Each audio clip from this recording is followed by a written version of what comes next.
Hey, today we are talking about the secret to healing shame after divorce. And I'm not even gonna lie, this one's gonna go deep. It's a good one. It's a juicy one.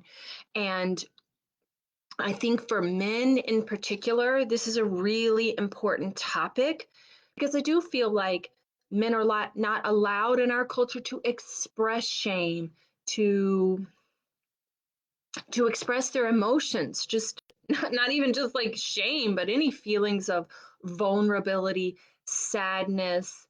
And so, if you are struggling with sadness, with shame, perhaps regret, feeling like a failure, we're going to talk about what you need to do. And this is a really, really something powerful. I just cried in the last video. So, that just talking about it.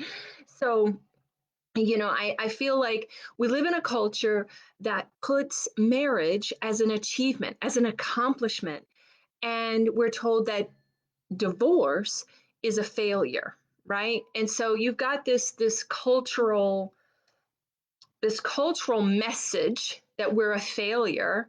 And divorce really also is a trigger for lots of other underlying unhealed wounds that we've been carrying on. So we're feeling rejected from the divorce, and it hits those even deeper feelings of rejection, abandonment, and isolation, loneliness, all those negative feelings, all that divorce baggage. It's really also stirring up all the prior unhealed stuff as well.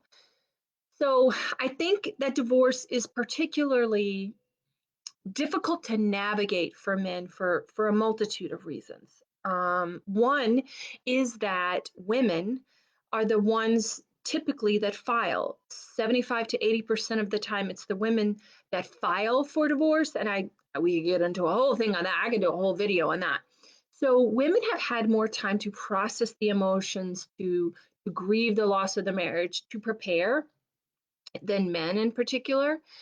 And also, I feel like culturally speaking, and just, in general, women are allowed to express their grief, are allowed to express their emotions, to express their sadness, to process their sadness. And it's not okay for men to talk about their, even in terms of male friendships, which many men coming out of divorce, they've lost a lot of that connection with other men.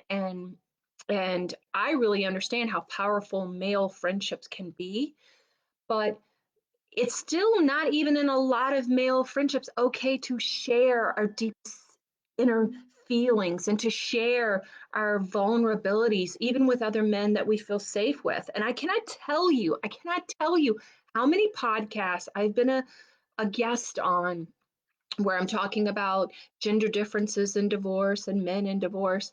And the host will say, wow, do men have feelings?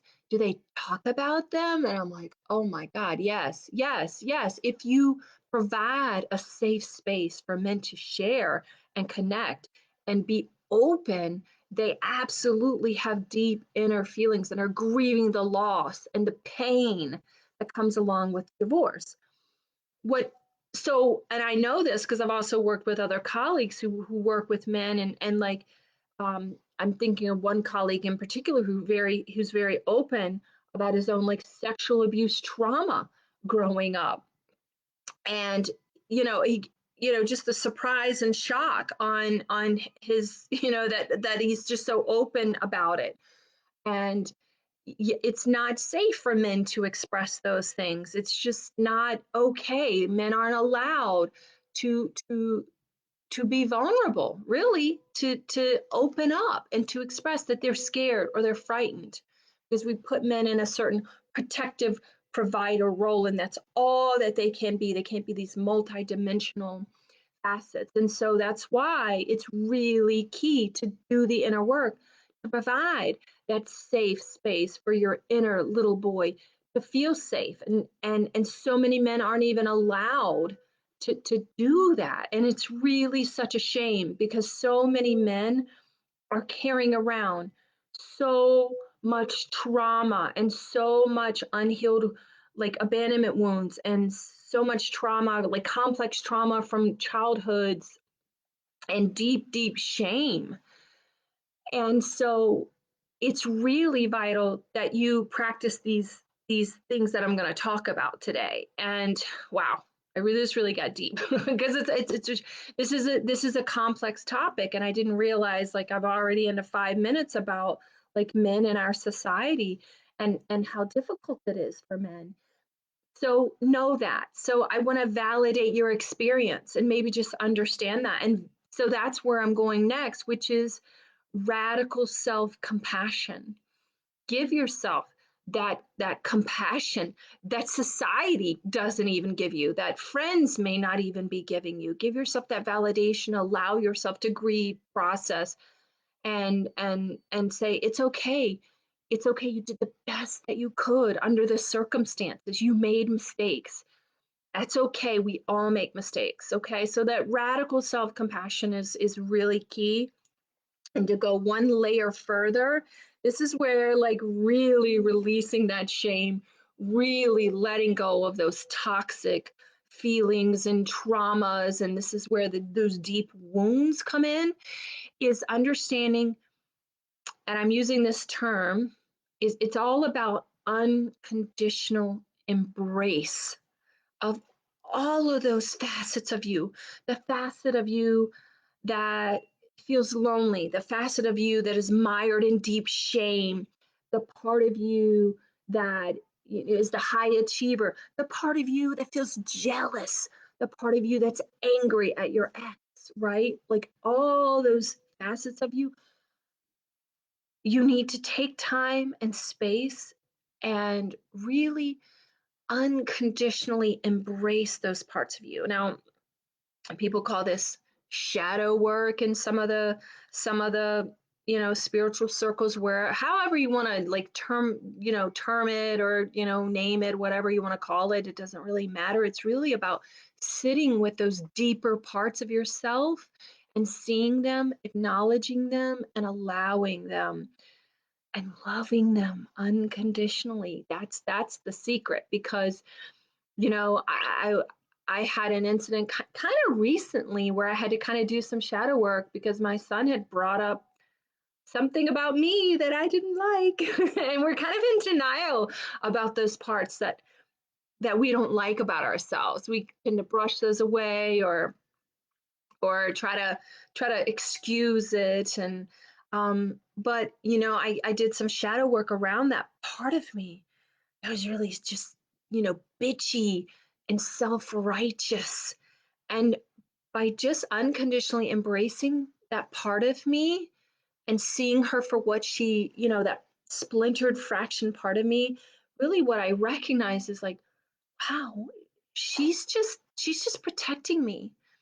When I get below my ego and saw that part of me just is just really trying to protect the little Terry that felt the shame. So in the process of allowing myself to feel the shame, I saw the other part of myself that's just trying to protect that part of me so that I don't feel further shame. Because shame starts out as a way of protection, and then it becomes maladaptive, right?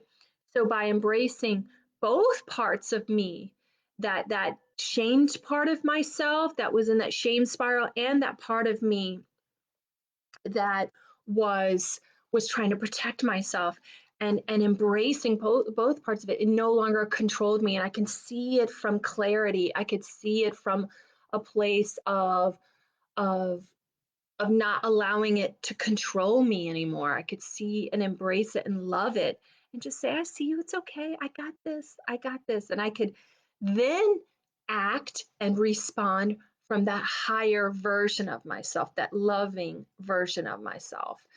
So, listen, I've got a free resource where we're going to dive deep into the three keys to finding inner peace in the aftermath of divorce, so that you don't have to stay stuck in shame and stuck in regret and stuck in trying to find closure in deep sadness. So, if you want that, just give me a yes, and I would love to talk to you about that. Okay, thanks for joining me today.